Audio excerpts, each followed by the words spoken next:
আসসালামু আলাইকুম। ১৮টি পদে খাদ্য মন্ত্রণালয়ের অধীনে একটি নিয়োগ বিজ্ঞপ্তি প্রকাশ করা হয়েছে, যেখানে আপনারা সকল জেলার প্রার্থীগণ আবেদন করতে পারবেন। আবেদন শুরু হয়েছে কবে, আবেদন শেষ কবে, আবেদন করতে আপনাদের কি ধরনের যোগ্যতা ও অভিজ্ঞতা লাগবে, আবেদনটি আপনারা কিভাবে করবেন, আবেদন ফি কত টাকা, এই সব কিছু ইনশাল্লাহ এই ভিডিওতে আমি আলোচনা করার চেষ্টা করব। আশা করি আপনারা ধৈর্য সহকারে এই ভিডিওটি দেখার চেষ্টা করবেন। আর যারা আমার চ্যানেলে নতুন এসেছেন, আপনারা চাইলে আমার চ্যানেলটি সাবস্ক্রাইব করে বেল আইকনে প্রেস করে রাখতে পারেন, যাতে করে পরবর্তী ভিডিওটি আপলোড করার সাথে সাথে আপনাদের কাছে একটি নোটিফিকেশন চলে যায়। তো প্রিয় চাকরি প্রত্যাশী বন্ধুরা, এই নিয়োগের আবেদন মূলত আপনার শুরু হবে 4/6/2026 সকাল 10টা থেকে, অর্থাৎ জুন মাসের 4 তারিখ থেকে আপনার অনলাইনে আবেদন প্রক্রিয়া শুরু হবে। আর আবেদনটি মূলত শেষ হবে আপনার 28/6/2026 বিকাল 5টায়, অর্থাৎ জুন মাসের 28 তারিখে বিকাল 5টায় আবেদন প্রক্রিয়া শেষ হবে। তো এর মধ্যে আপনারা আবেদন করতে পারবেন। আবেদন করার পর 72 ঘন্টার মধ্যে আপনাদেরকে ইউজার আইডি ব্যবহার করে টেলিটক প্রিপেড সিমের মাধ্যমে SMS এর মাধ্যমে পরীক্ষার ফি বা আবেদন ফি জমা দিতে হবে। তো এই নিয়োগের ক্ষেত্রে আপনাদের আবেদন করার জন্য যে বয়সসীমাটি উল্লেখ করে দেওয়া হচ্ছে, সেটি হচ্ছে যে 1 জুন 2026 তারিখে প্রার্থীর বয়স হতে হবে 18 থেকে 32 বছরের মধ্যে হতে হবে। আর যারা ক্রমিক 1 এবং 2 নং যে পদগুলো রয়েছে, তাদের ক্ষেত্রে বিভাগীয় প্রার্থীদের ক্ষেত্রে সর্বোচ্চ বয়স সীমা উল্লেখ করে দেওয়া হয়েছে 40 বছর পর্যন্ত শিথিলযোগ্য। ওকে, তো এরপর আসেন আমাদের যেই বিষয়টি আমরা এখন জানবো, সেটি হচ্ছে যে এই এই নিয়োগের ক্ষেত্রে কোন কোন পদের জন্য কতজন নেওয়া হবে এবং তার বেতন স্কেল কি, বেতন গ্রেড কি, শিক্ষাগত যোগ্যতা ও অভিজ্ঞতা কি চেয়েছে সেটা একটু জেনে নেওয়ার চেষ্টা করি। দেখুন, এখানে প্রথম যে পদের কথা উল্লেখ করা হচ্ছে সেটা হচ্ছে যে 60 মুদ্রাক্ষরিক কাম কম্পিউটার অপারেটর, যার পদের সংখ্যা হচ্ছে যে দুটি, যার বেতন স্কেল হচ্ছে 11,000 থেকে শুরু করে 26,590 টাকা পর্যন্ত পাবেন, যার গ্রেড হচ্ছে যে 13তম গ্রেড। ওকে, আর এটির যে যোগ্যতা চেয়েছে সেটি হচ্ছে কোনো স্বীকৃত বিশ্ববিদ্যালয় হইতে স্নাতক বা সমমানের ডিগ্রি থাকতে হবে।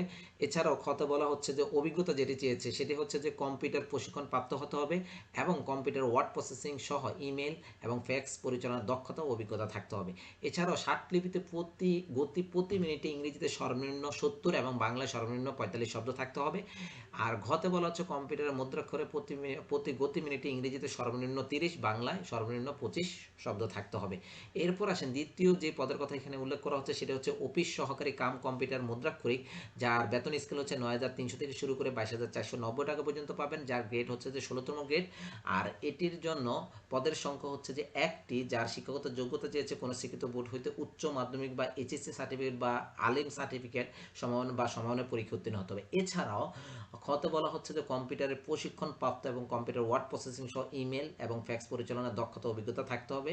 এবং ঘতে বলা হচ্ছে কম্পিউটারের মুদ্রাক্ষরের গতি প্রতি মিনিট ইংরেজিতে সর্বনিম্ন 20 শব্দ এবং বাংলায় 20 শব্দ থাকতে হবে। সর্বশেষ যেই পদের কথা এখানে উল্লেখ করা হচ্ছে সেটা হচ্ছে অফিস সহায়ক পদ, যার পদের সংখ্যা হচ্ছে যে 15টি, যার বেতন স্কেল হচ্ছে 8,250 থেকে শুরু করে 20,010 টাকা পর্যন্ত পাবেন, যার গ্রেড হচ্ছে যে 20তম গ্রেড। আর এটির জন্য যে যোগ্যতা চেয়েছে সেটি হচ্ছে কোনো স্বীকৃত বোর্ড হতে মাধ্যমিক স্কুল সার্টিফিকেট বা সমমানের পরীক্ষায় উত্তীর্ণ হতে হবে।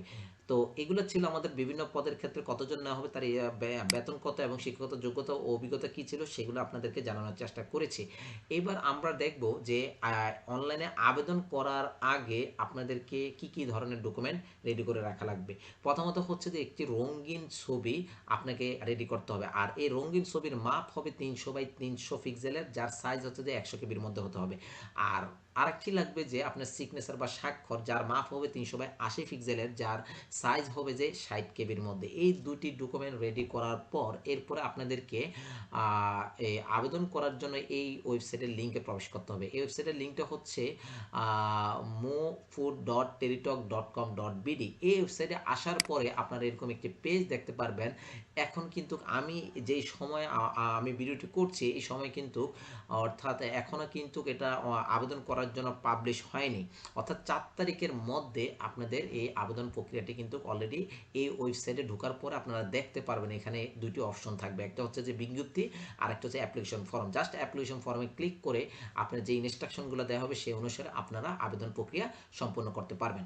আবেদন করার পর আপনাদের কাছে একটি অ্যাপ্লিকেশন কপি পাবেন আপনারা, যে অ্যাপ্লিকেশন কপিতে একটি ইউজার আইডি দেওয়া থাকবে। এই ইউজার আইডি ব্যবহার করে পরবর্তীতে আপনারা টেলিটক প্রিপেড সিমের মাধ্যমে মাধ্যমে 72 ঘন্টার মাধ্যমে মধ্যে আপনারা আবেদন ফি জমা দিতে হবে। তো এবার আসেন আবেদন ফি কত টাকা এটা একটু জেনে নেওয়ার চেষ্টা করি। আবেদন ফি মূলত হচ্ছে 1 এবং 2 নং পদের জন্য হচ্ছে যে টোটাল 112 টাকা সার্ভিস চার্জ করে, আর 3 নং পদের ক্ষেত্রে আবেদন ফি হচ্ছে যে টোটাল আপনার 56 টাকা সার্ভিস অর্থাৎ সার্ভিস চার্জ সহকারে। এই আবেদন ফিটি আপনাকে টেলিটক প্রিপেড সিমে রাখতে হবে।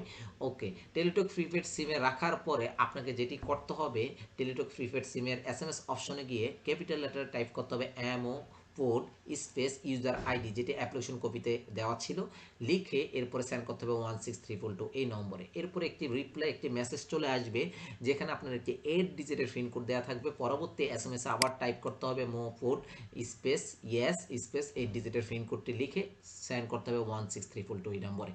এরপর সেন্ড করার পর একটি ফিরতে এসএমএস আপনাকে কনগ্রাচুলেশন জানানো হবে, যেখানে একটি ইউজার আইডি এবং পাসওয়ার্ড দেওয়া থাকবে। ওকে, এই ইউজার আইডি এবং পাসওয়ার্ড ব্যবহার করে পরবর্তীতে এই ওয়েবসাইটে ঢুকে আপনাদের প্রবেশপত্রটা আপনারা ডাউনলোড করতে পারবেন, অথবা খাদ্য মন্ত্রণালয়ের যেই অফিসিয়াল ওয়েবসাইটটি রয়েছে moport.gov.bd, এই ওয়েবসাইটের মাধ্যমে আপনাদেরকে জানিয়ে দেওয়া হবে যে প্রবেশপত্রটি ডাউনলোড করার জন্য, অথবা আপনাকে মোবাইল ফোনের এসএমএস, অর্থাৎ দুইটার মাধ্যমে মোবাইল ফোনের এসএমএস এর মাধ্যমেও কিন্তু আপনাদেরকে জানিয়ে দেওয়া হবে এবং অফিসিয়াল ওয়েবসাইটের মাধ্যমেও কিন্তু জানিয়ে দেওয়া হবে প্রবেশপত্রটি ডাউনলোড করার জন্য। আর ওই প্রবেশপত্রে আপনার নির্ধারিত পরীক্ষার স্থান বা ভেন্যু, এরপরে পরীক্ষার তারিখ, সময় সব কিছু উল্লেখ থাকবে।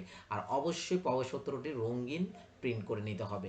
তো এরপরে আসেন যে আপনারা লিখিত পরীক্ষায় উত্তীর্ণ হওয়ার পরে আপনাদেরকে কি কি করতে হবে। লিখিত পরীক্ষা উত্তীর্ণ হওয়ার পর আপনাকে যেটি করতে হবে, মৌখিক পরীক্ষার সময় নিম্নবর্ণিত কাগজপত্রের মূল কপি প্রদর্শনপূর্বক প্রতিটির একটি করে সত্যায়িত কপি ফটোকপি দাখিল করতে হবে। যেমন প্রার্থীর সকল শিক্ষাগত যোগ্যতা সনদপত্র, প্রযোজ্য ক্ষেত্রে অভিজ্ঞতা সনদপত্র দাখিল করতে হবে। এছাড়া প্রার্থী যে ইউনিয়ন বা পৌরসভা বা সিটি কর্পোরেশন, ক্যান্টনমেন্ট বা বোর্ডের বাসিন্দা বা যে সেই ইউনিয়ন পরিষদের চেয়ারম্যান বা পৌরসভা মেয়র বা city corporation, ward councillor, cantonment বোর্ডের প্রধান নির্বাহী কর্মকর্তা কর্তৃক প্রদত্ত নাগরিকত্ব সনদপত্র লাগবে। ওকে, যারা কোটা দাবি সমর্থনে রয়েছেন প্রার্থীকে অর্থাৎ সর্বশেষ নীতিমালা অনুযায়ী যথাযথ কর্তৃপক্ষ কর্তৃক প্রদত্ত সনদপত্র বা প্রমাণপত্রের সত্যায়িত ছায়ালিপি লাগবে। এছাড়াও যারা ইউনিয়ন পরিষদের চেয়ারম্যান বা পৌরসভা মেয়র বা সিটি কর্পোরেশন, ওয়ার্ড কাউন্সিলর বা পৌরসভা মেয়র প্রথম শ্রেণীর গেজেটের কর্মকর্তা কর্তৃক চারিত্রিক সনদপত্র লাগবে। জাতীয় পরিচয়পত্র বা জন্ম সনদ প্রযোজ্য ক্ষেত্রে সত্যায়িত অনুলিপি লাগবে। এছাড়াও অনলাইনে যে পূরণকৃত আবেদন কপিটি ছিল সেটিও আপনাদের সঙ্গে করে নিয়ে আসতে হবে। এখন দেখুন এখানে আরেকটা বিষয় এখানে উল্লেখ করে দেওয়া হয়েছে, সেটা যদি আমরা একটু দেখি, যে 60 মুদ্রাক্ষরিক কাম কম্পিউটার অপারেটর এবং অফিস সহকারী কাম কম্পিউটার মুদ্রাক্ষরিক পদের ক্ষেত্রে শুধু লিখিত পরীক্ষা উত্তীর্ণ প্রার্থীরাই ব্যবহারিক পরীক্ষায় অংশগ্রহণ করতে পারবে। ব্যবহারিক পরীক্ষা উত্তীর্ণ হলে মৌখিক পরীক্ষা আপনারা অংশগ্রহণ করতে পারবেন। ওকে, তো আর প্রিয় চাকরি প্রত্যাশী বন্ধুরা, এখানে আরেকটি বিষয় উল্লেখ করে দেওয়া হচ্ছে, মৌখিক পরীক্ষার সময় জাতীয় পরিচয়পত্র সকল সনদের মূল কপি প্রদর্শন করতে হবে। এছাড়া পূরণকৃত অ্যাপ্লিকেশন ফর্ম সহ জাতীয় পরিচয়পত্র সকল সনদের সত্যায়িত এক সেট ফটোকপি দাখিল করতে হবে। আর আবেদন করতে যদি আপনাদের কোনো ধরনের যদি প্রবলেম হয়ে থাকে, তাহলে আপনারা যেটি করতে পারেন, টেলিটক প্রিপেড সিম থেকে 121 এই নম্বরে অর্থাৎ কল করতে পারেন, অথবা এই মেইলে আপনারা অর্থাৎ প্রবেশ করে এই মেইলে আপনারা এসএমএস পাঠাতে পারেন, অর্গানাইজেশন নেম, এরপরে পোস্ট নেম, এরপরে অ্যাপ্লিকেশন ইউজার আইডি এবং কন্ট্যাক্ট নাম্বার দিয়ে সেন্ড করতে পারেন। আশা করি প্রিয় চাকরি প্রত্যাশী বন্ধুরা এই ভিডিওতে আপনারা দেখতে পেরেছেন কিভাবে এই বিভিন্ন পদের জন্য আপনারা কিভাবে অর্থাৎ কি কি ধরনের যোগ্যতা চেয়েছে এবং বেতন স্কেল কি, তারপর বেতন গ্রেড কি, তারপর কিভাবে আপনারা আবেদন করবেন, আবেদন করার আগে কি কি ধরনের ডকুমেন্ট আপনাদেরকে রেডি করা লাগবে, এবং আবেদন করার পর আপনারা কিভাবে আবেদন ফি জমা দিবেন, এই সব কিছু ইনশাল্লাহ এই ভিডিওতে আলোচনা করার চেষ্টা করেছি। আপনাদের যদি এই ভিডিওটি যদি ভালো লেগে থাকে তাহলে লাইক কমেন্ট শেয়ার করতে ভুলবেন না। পরবর্তী ভিডিওটি পাওয়ার জন্য অবশ্যই আমার চ্যানেলটি সাবস্ক্রাইব করে বেল আইকনে প্রেস করে রাখতে পারেন। সবাই ভালো থাকবেন, সুস্থ থাকবেন এই কামনা করি। আসসালামু আলাইকুম।